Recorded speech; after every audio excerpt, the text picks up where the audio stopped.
September 1st. We would ask all of you to please, before we call to order, rise for the invocation, and the Pledge of Allegiance will be led by Mr. Ballou. Please rise. Gracious Heavenly Father, we thank you for this day and the many blessings that you bestow upon us. We are humbled by your generosity and your love. We ask you to be with us today as we receive this information. We ask you to be with our families, our children, their families, and our staff over this holiday weekend, and we ask for their safe return to school. We ask this and all things in your name. Amen. Pledge allegiance to the flag of the United States of America and to the republic for which it stands, one nation, under God, indivisible, with liberty and justice for all. Good job, Mark. So we do a roll call? Yeah. Okay. Well, Madam Secretary, please call the roll. District 9, President Tatman. Present. District 4, Vice President Collins. District 1, Mr. Blue. Here. District 2, Mr. Lannis. District 3, Mr. Howard. District 5, Ms. Ware Jackson. District 6, Ms. Dyson. District 7, Mr. Gode. District 8, Ms. Bernard. We do not have a quorum, but we don't need one under the new rules. But we have really quality board members here right now. I'm talking about Mr. Ballou. Anyway, thank you. So I'll just turn it over to you, Dr. Narcisse, and let you have at it. Thank you. Thank you, President Tatman. Just excited about today. As many of you know, we have worked very hard on trying to establish collaboration, partnerships across the city to help continue to elevate our school system.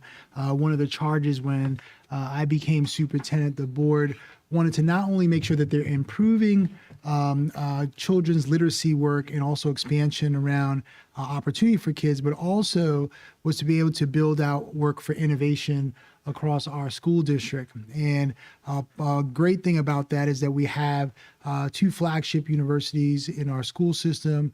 Also, we have other different sets of collaborative partnerships and assets that make our city not only unique, but also our city can provide a lot of opportunity.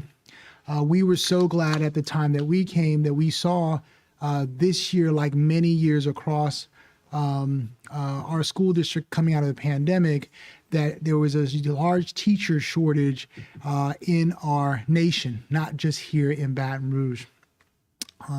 During that time, we thought through a lot, trying to figure out what are ways that we can kind of solve that crisis, as it is not unique to only to our school district, but across the country.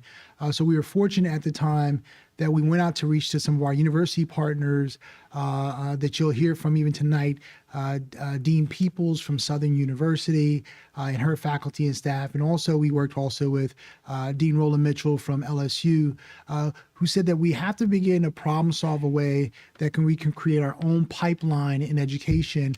And it cannot only be just dependent on the school district alone to create that pipeline. In that process from there, we then went on to begin to have robust conversations about what were the current existing programs that we had, whether it's getting paraprofessionals to become teachers, and or what were opportunities that we had to work on creating our own internal pipeline. And so as many of you know, as we started to move towards our early college model, and also early exposure for children around career opportunities, one of those career pathways we discussed a lot was creating a teacher school. And we were excited in those conversations that we started to have robust conversations about what that would look like and what that would mean from a focused choice standpoint, where we can have an entire school focused simply on giving children opportunity that want to become teachers as a profession one day.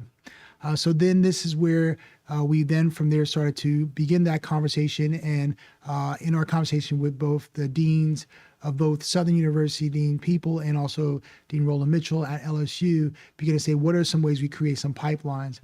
Southern University, as I began to connect with the dean and their faculty, stepped up and said, well, we love to partner in a school as a proposal to their staff around creating one of the first opportunities of unique where a four-year institution can be able to create a pipeline to do that.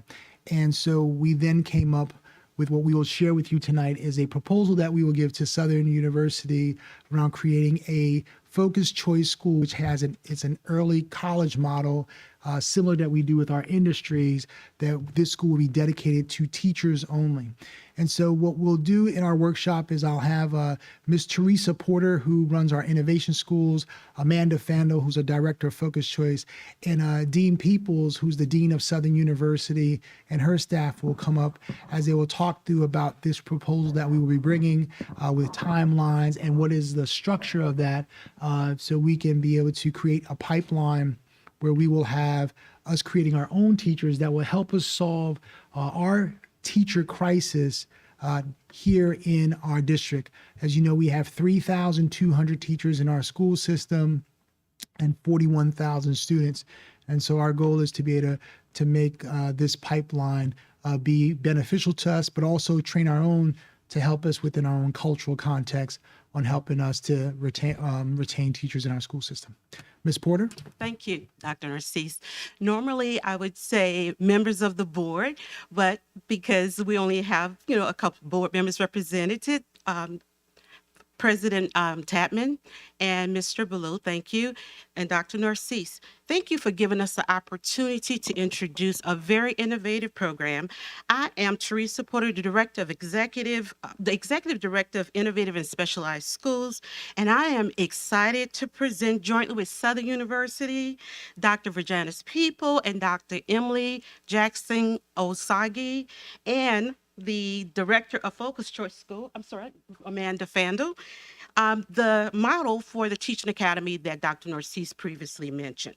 Today, we will introduce the proposal to create a teacher pipeline, which is very necessary. You may have been hearing a lot all across the nation, as Dr. Narcisse mentioned, we have a teacher shortage.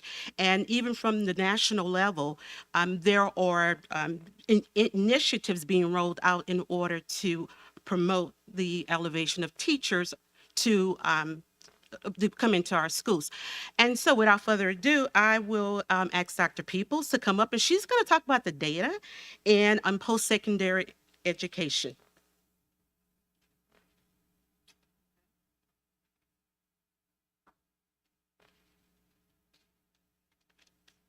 Good evening, and thank you all for giving us the opportunity to speak with you all tonight on an issue that some have deemed as a 5-alarm crisis, and that is the shortage of teachers, not only in the state of Louisiana, but in the nation.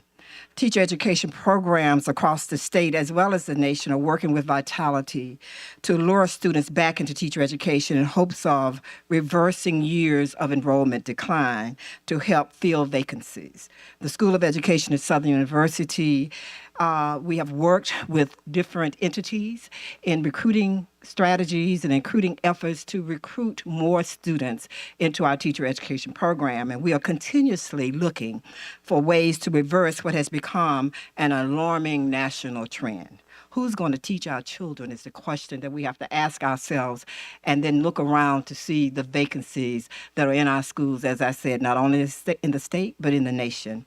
We understand that teacher shortages and enrollment decline in teacher education programs are correlated. And school systems and teacher education programs across the state and the nation must work together in order to steady the decline. As you look at the first slide, the National Data Review slide, between 2010 and 2019, there was a decline in the number of students enrolled in teacher education across the nation. And of those enrolled, there was a significant number of teacher candidates that did not complete teacher education programs. And so this is our problem. We are not having those students to enroll in those programs, and so we can't get certified teachers out to our schools. It is important here that, I have to change it, sorry.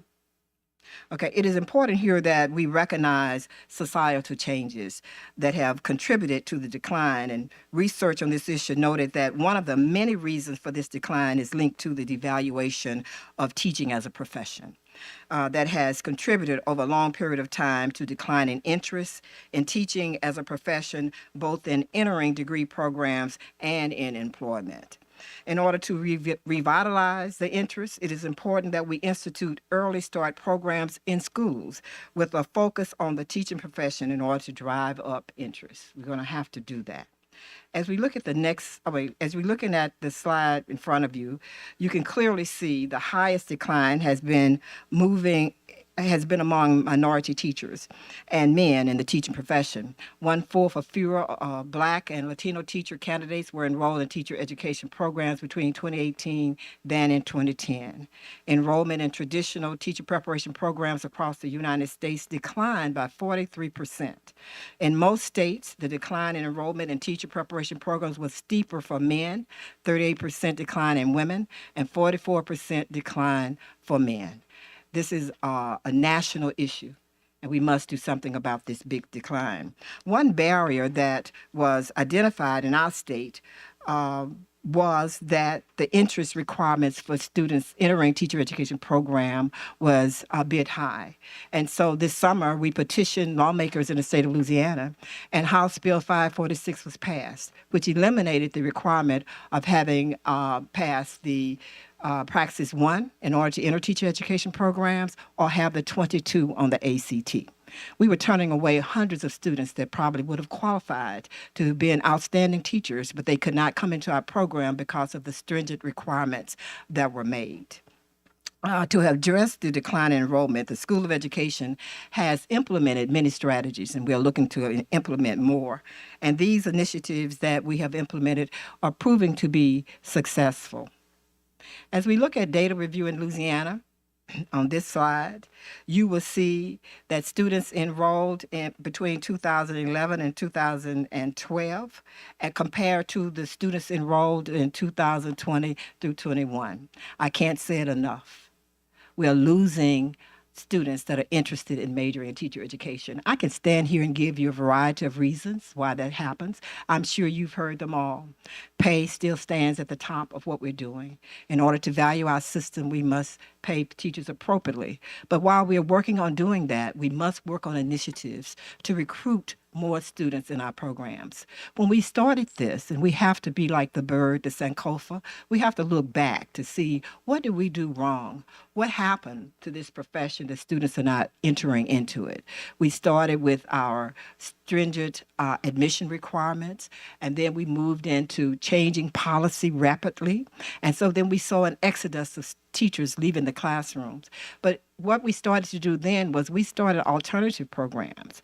We started getting students that were already out of school and putting them in alternative programs to try to make our programs bigger. But what we've learned from that is we're going to have to look back. We're going to have to go back into our schools, and we're going to have to revitalize that interest of students starting at a very early age. And so to do that, we have been working with Educator Pathways. We have working with Educator Rising programs. We are working with other programs to try to help us to get the teachers back into our school. As you look at the next slide, the data review for Louisiana, 24% of teachers are teaching out of the field and are not certified. 60% of Louisiana teachers are white females, with only 5% identifying as African Americans. 2,500 teacher vacancies are in Louisiana as we are talking. And so our students, our children, are being placed in classrooms with teachers that are not highly qualified to teach. And so this is a national and a state issue. And so we're here today to talk about some ways that we can help to recruit teachers back into the profession. The current teacher shortage and the decline in the undergraduate degree programs and teacher education are correlated. So we must work together in order to entice students back into the teaching profession in order to curtail the national crisis of the teacher shortage. Thank you.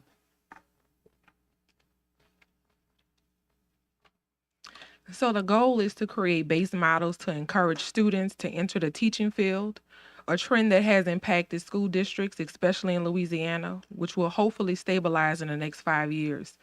So we want to develop and implement an instructional model that increases student awareness of the teaching profession and expand the pipeline of potential future teachers who are knowledgeable about the teaching and learning challenges in Louisiana.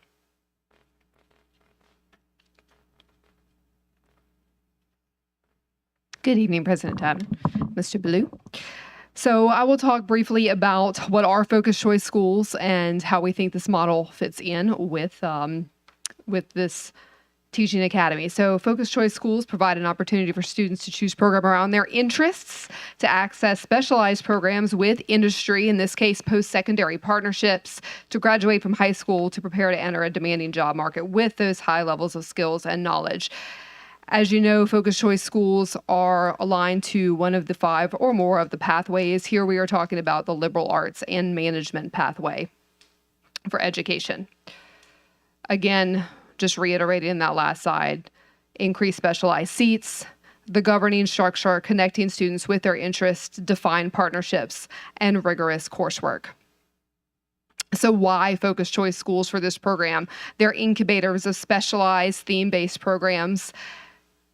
They are project-based approaches for a specialized industry with post-secondary partnerships, vertical alignment grades pre-K through 12, and the untapped potential we have within our district. Our proposed governing structure for this program includes representatives from EBR, from the industry, in this case, the post-secondary, Southern University, community, and alumni. Representing EBR, myself and Ms. Porter, as well as the executive director for the region that the school will be located and the principal of that program. The community partners appointed by EBR, industry partners, Dr. Peoples, Dr. Osagie, and people from their finance and facilities departments, and the alumni to be appointed by Southern. The role of that governing body to set clear goals and expectations for the program, to make decisions around implementation, oversight and monitoring, and support and guidance. And more specifically, our proposal for the Teaching Academy. The eligibility requirement is none. We do want an open admissions policy for this school size and programming to start small, that boutique model that we are focusing on for focused choice programs, 50 to 75 students per grade level in grades 6th through 9th, full implementation looking at grades 6th through 12th. Again, highlighting that open admission. A possible proposed retention requirement will be recommended by that governance committee for board approval. And then again, having that post-secondary partnership with Southern, having their faculty and staff work with us to make sure they are preparing our students for what they need to go in to their teaching school, and having those prerequisite courses and getting admittance into Southern.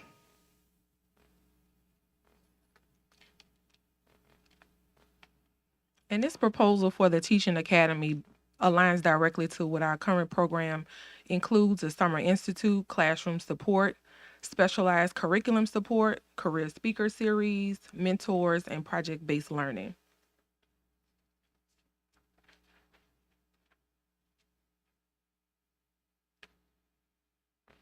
So the proposed action for the next step, the board workshop, we are currently at that point now. And then the next step would be to present to the Board of Supervisors the proposal sometime in September or October. We're not exactly sure of the date. Then we would develop the implementation plan, and that would also include the district board consideration for this item. Finally, well, the next step would be the community forums. That is very important. Whenever you introduce a new program, it is very important to get the buy-in from the community and to ensure that everyone understands the purpose of the program, which is very important. As we've already discussed, that is to recruit teachers for our schools. And then the last step on this timeline is to conduct a student enrollment in the professional development and to continue that process for to get the program up and running. And that ends our presentation. If I could add just 2 more things to the board. One of the part of our proposal is that this early college teacher model will be on Southern University's campus. This is why we would talk with their board to approve for that proposal, which is our thought. And then it merges simultaneously not only with EBR faculty but also with the Southern faculty, School of Education, that would be co-working together as they would be to specialize and build these programs. Thank you, Dr. Narcisse. Mr. Ballou. Thank you, and I appreciate the presentation. There's certainly a need for qualified teachers in our school system. And do we know of any comparable programs that have been established in other school districts, not necessarily in Louisiana, but anywhere in the country? And I'm just curious what type of interest those other programs have had and success in attracting students. So I'll begin to answer, and maybe Dr. Peebles, I know we've been in conversation with folks around the country about this teacher model. We can share a little bit about that with the board as well. In terms of a 4-year institution doing an early college specifically for teachers, there's not a program in the country we are aware of that's doing this model. The early college model is not brand new, but where we specialize specific for teachers, this would be Southern, from my understanding, would be one of the first institutions in the country to do that approach to specialize in that way. I do know, and Dr. Peebles, that you may want to come up, that there's been conversations that we have had a lot around, since I've arrived, around creating a more teacher pipeline. We also anticipate this not only being as a part of the early college that Southern wants to do, but even pipelines in high school. And there's also, we've been in collaboration with folks nationally around that. Dr. Peebles, you want to share?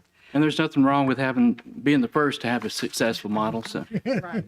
As he said, I think we will be the first in the state of Louisiana, but early start programs are taking root all across the nation.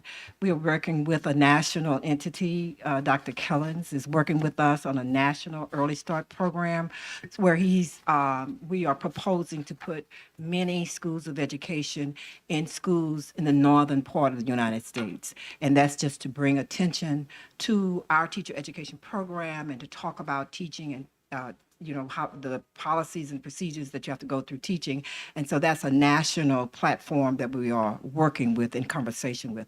But this would be the first in our state, I believe, if I'm correct, for an opportunity to institute a focus school, focusing on teacher education, as we do with, there are focus schools on computer science, engineering, other areas, but I don't think we have one in teacher education. And Mr. Blue, just in terms of first, as you know, we just opened up the first environmental coastal school in the country with LSU, and so Southern University would have their own niche in being the first. and then the governing structure we've got here, it says they'll have some decision-making authority. What level of authority, what types of things are we? So decision-making authority would fall into choosing the principal, working on choosing the staff, and also curriculum designs. We follow all the state rules, but if there's any supplemental, those things, although would be a part of that decision, specifically around project-based learning. The beautiful thing is that because, at Southern, we have many teachers that come from Southern. They would help with, what are the type of curriculum designs and things to help with practices. And also we see this also where we provide children with opportunities for internships and those things that would be a part of their learning as they want to continue to learn. We've already, in our other focused choice models that we're building our program out with our Pathways of Bright Futures, we are paying students to do internships. As you know, we have over about 125 seniors right now that are piloting that model. That would be included as a part of this process, but just in terms of teachers. And so this would be a very unique model and approach. That's all I had for right now. Thanks. Thank you, Mr. Ballou. Mr. Lannis. Thank you, Mr. President. I just have one word: phenomenal. This is something we've needed for a long time. This is the remedy to a long existing problem in terms of retention and recruitment for teachers. Just to partner with Southern University, first of all, Dr. Peoples, you're one of my favorite people in the world. I absolutely adore you. I love the work that you do. I went through the Masters of Education and Leadership program, and I want to say that it is stellar. But to be able to present it in this way, in this form, I think this is next level, and this is exactly what we need inside of not just our city, but our state. We need to be the first so we can show others how to do the same thing. So I hope this works. I pray this works. I know it's going to work. So thank you. Thank you, Mr. Lannis. Mr. Blue, second bite at the apple there, buddy. No. You good? Go ahead. I just thought of something. Yeah, I was just going to say, so you may remember when I brought this up to you, because I said we are doing programs for all kinds of different professions, but yet one of our biggest challenges that we have in education is making sure we have certified teachers to teach our children. And so I think this is great. And I know that there are a lot of barriers to people becoming, I like to use the word educators. I think there is some labeling that goes with that because they're more than just a teacher, right? And so, and then, kind of giving them a sense of what it would be like to be a teacher. What's it like to be in the classroom? Kind of maybe some of the more positive things about the profession. And I think that will go a long way to help us. Look, every profession out there, I have a hard time finding people to work in our firm, and we pay a lot. So it's not just about barriers relative to, the financial aspect of it. My wife was a 33-year educator, and one of the big concerns that I have is that she was an educator because her father was an educator, and she carried on that tradition. And we're sort of losing that momentum of where, a generation of educators, begets another generation of educators, and it's critically important. And so I certainly appreciate the opportunity to really look at this and to really promote a great profession. A great profession where you can really impact people's lives, more so than what I do for a living. And I tell the story, and I know people kind of tease me about this, but my wife and I will be at a grocery store or a restaurant, and someone will walk up and say, Miss Tatman, and it'll be this, and Maria will kind of look at him and say, I remember you, and now they're a lawyer, or they're managing wherever we are, or they're doing something really good with their lives. And my wife, we talk about it the rest of the night because it so impacts her. Because I think when she was doing those things, she didn't realize the impact, or fully realize the impact that she had on people's lives. And being a teacher, to me, being an educator is one of the most noble professions that you can be in. And if we're going to change our community, if we're going to change our world, the great equalizer is education, and we have the opportunity to put people in that pathway. So I'm excited about this. I brought it up to you when we were talking about all the other programs, and why can't we be a leader? I'm okay with being first, like Mr. Ballou said, because the reality of it is if we're good at doing this, all the surrounding districts are going to want to be a part of it. And we can lead the way, and we don't have to, we want all the educators first, but then after that, if there's any leftovers, I'm kidding. But I do think a regional approach to this could be, dramatic for us. And I'm excited that we're thinking outside the box and we're doing things that are going to impact children's lives. So that's all I have, Mr. Ballou. Sure. I just had a quick question about retention. What you're referring to as far as admissions and the retention? So admission and retention requirements will be based on that governing committee. They will decide what that will be, and it's very dependent on the pathway. And so we're talking about teaching. So Southern University and everyone at the table and on that committee would make that decision, and then we'll bring it to the board. I know. I guess my question was even simpler. What do you mean when you say retention? I guess is what I'm. So the goal is for these students to matriculate into college, in the College of Education at Southern University. And so if the grade point average is a 2.5 in order to enter the College of Education, then that's what we will hold those students to that.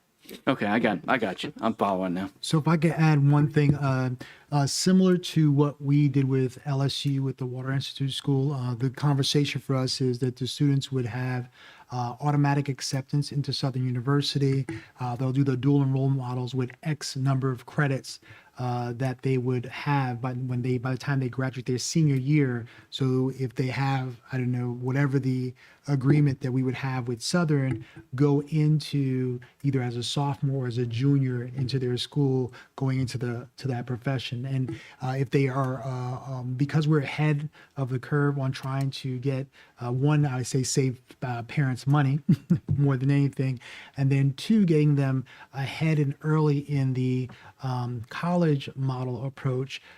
This can also have a lot of kids eligible for TOPS and those things if they decide to finish. They'll have money to finish up college and also maybe even opportunity for grad school. As you know, the state, there's a law that passed recently, legislation around where if children, you can start hiring teachers with master's degrees. And so our goal is to kind of work through with the School of Education around getting children as many degrees as possible within their profession in this field as well. Thank you. Okay. Thank you, Mr. Ballou. I'll be up again. So how does it work? The kids, the students will come from a home, like a home school, like each of the schools, and then they'll spend a day, or how does that work? How does the structure work? Yeah, so the proposal is that this would be a school on Southern University's So campus. that would be their Yeah, so school. that would be their school on that campus. And then it would be, our goal would be to open it up to any child that would like to go through it in our parish. This would be specialized in Southern space. We're also looking this as an opportunity where we may have other opportunities in other traditional high schools as well. So. That's all I have. I don't I see no other questions or comments from the board. Thank you all for being here and for providing us with the information. I'm sure there'll be other questions. I know that a couple of my colleagues who are not here are watching. And they were supposed to, if they had questions, they were going to email me, but they didn't. So, but again, thank you all for being here. And if we have no further business, I'd move that we adjourn. Mark or Darius, one of y'all want to make the motion? Moved. Thank you all.